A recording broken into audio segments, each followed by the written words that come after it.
Olá, amantes da justiça, bem-aventurados que têm fome e sede de justiça, pois eles serão saciados.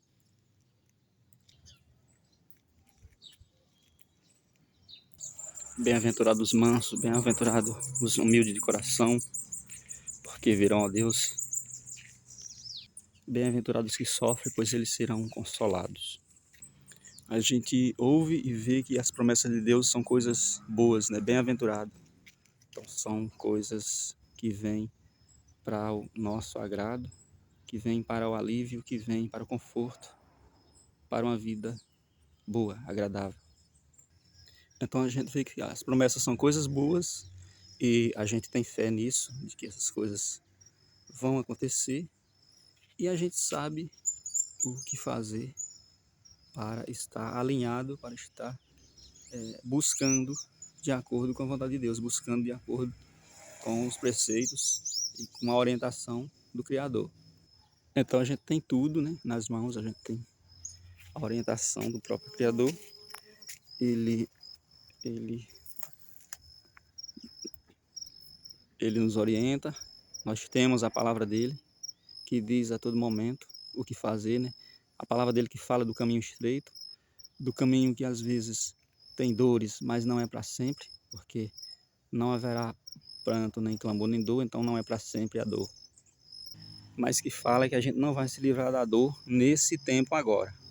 Mas se a gente continuar nesse caminho, a gente vai se livrar dessa dor através do próprio livramento, que só quem pode livrar, que é Deus, através desse plano, né, dessa fé que a gente tem nesse plano, que o próprio Deus elaborou, né, onde seu filho veio e morreu, se sacrificou para que com ele fosse todos os nossos erros e as consequências deles, que são o nosso sofrimento.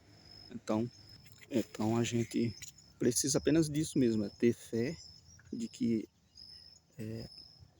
a gente não pode curar os nossos problemas, nossos defeitos, nosso pecado, não pode curar a tendência à morte que nós herdamos, não podemos curar por nós mesmos, por mais que a gente se esforce, a gente nunca vai conseguir. Apenas Deus é quem pode salvar através desse plano, onde Jesus veio para nos salvar, e a gente tem fé nessa palavra.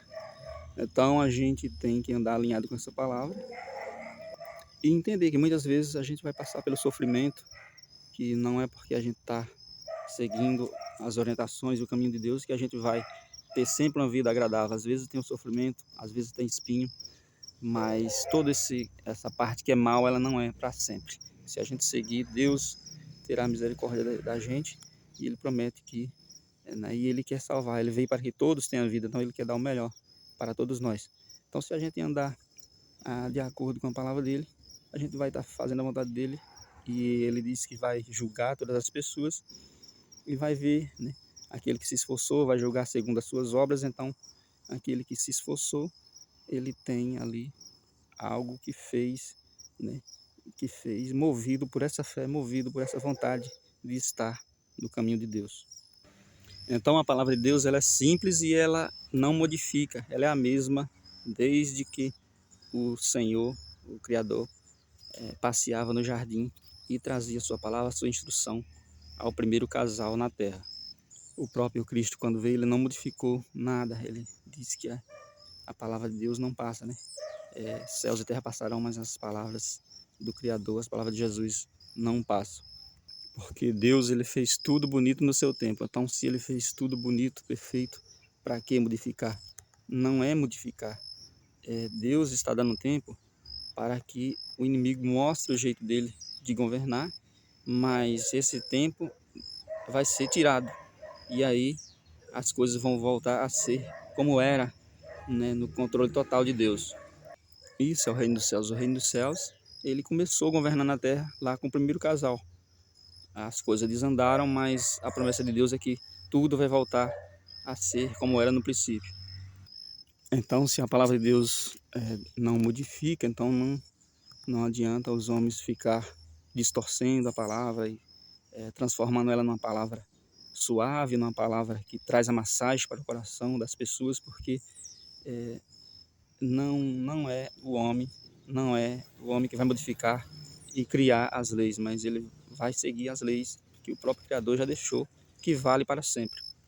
Então, quando vinha um líder religioso, uma igreja, uma religião, modificando a palavra, dizendo que Deus é bonzinho, que ele vai salvar todo mundo, que não precisa a gente se preocupar, o mais importante é a gente viver a nossa vida, buscar o melhor, e que a gente vai conseguir com as nossas próprias forças.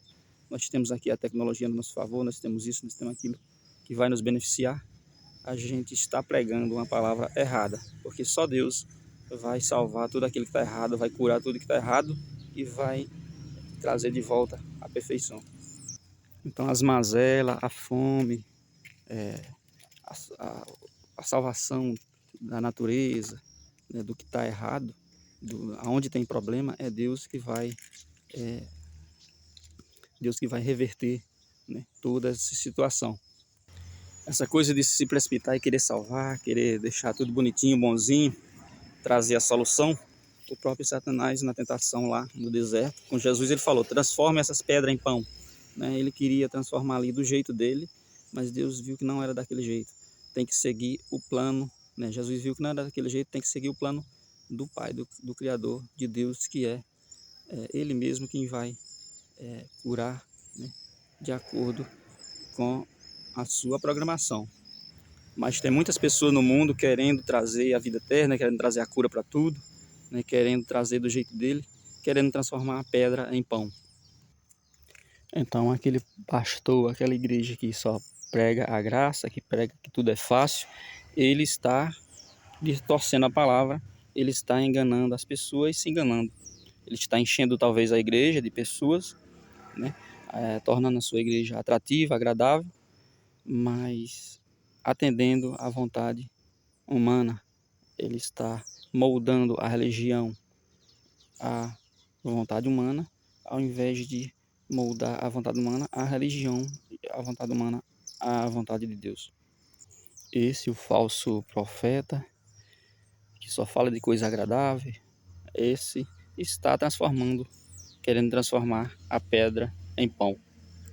E dessa forma, acaba fazendo a vontade do inimigo de Deus, que tentou Jesus, né? Falou, transforme essas pedras em pão e resolva o problema dessas pessoas que estão sofrendo. Ali, na verdade, era uma armadilha que Jesus não caiu. Hipoteticamente, se tivesse feito isso, teria atendido à vontade do inimigo de Deus e os créditos teriam sido para ele. E por um só vacilo desses, tudo teria desandado, o plano de Deus não teria dado certo. Mas Jesus resistiu a essas tentações, né? Tentação muitas vezes que aparentemente são coisas boas, a gente tem que resistir. Ele diz, resista-se ao mal e ele se afastará de vós. Então tem que imitar ele, fazer como ele fez. Ele resistiu ao mal, a todas as tentações, e foi por isso que a gente tem a oportunidade de ter essa vida com abundância, de poder usufruir dessas bem-aventuranças que são as promessas de Deus para uma vida paradisíaca, onde o reino dos céus vai imperar, vai reinar na terra, né, nos trazendo a prosperidade, né, para todas as pessoas. Então é esse o reino dos céus. O reino dos céus, ele iniciou o reino do céu para a terra quando Deus colocou o primeiro casal no paraíso. E agora o reino dos céus vai voltar a ser governado por Deus através do Rei Jesus Cristo. Mas tudo tem o tempo certo e o jeito certo. Não é de qualquer jeito, não é como as pessoas querem, não é da forma mais fácil, segundo o entendimento humano ou o entendimento do inimigo de Deus, mas é de acordo com a forma de Deus trabalhar. E tudo já está consumado, então basta a gente crer.